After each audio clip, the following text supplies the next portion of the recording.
Hi dears, welcome to my channel Beeb'z Arena.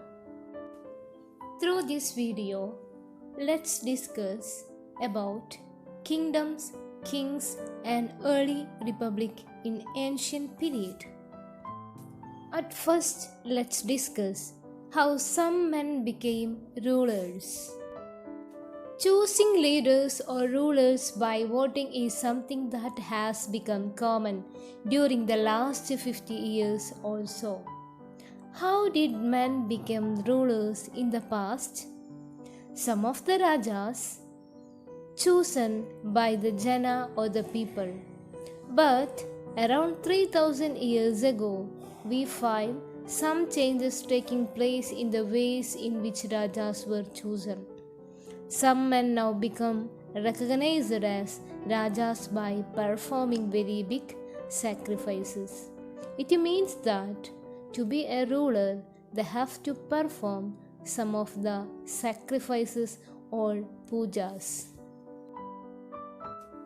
The Ashvamedha or whole sacrifice was one of the example of a big sacrifices doing by the Rajas. A horse was let loose to wander freely, and it was guarded by the Raja's men. If the horse wandered into the kingdoms of other Rajas and they stopped it, they had to fight.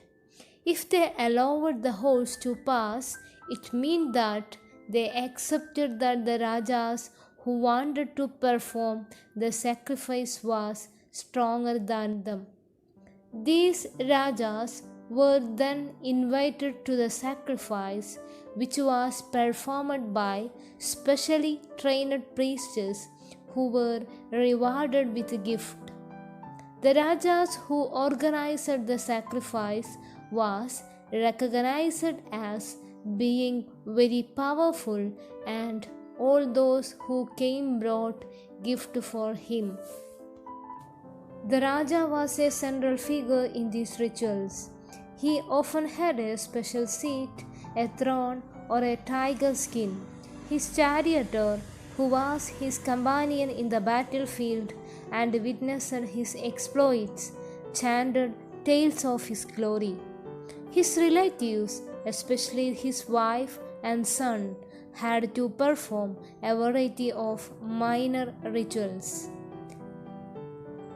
The other Rajas were simply spectators who had to sit and watch the performance of the sacrifice. Priests performed the rituals, including the sprinkling of sacred water on the king. The ordinary people, the Vish or Vaishya, also brought gift.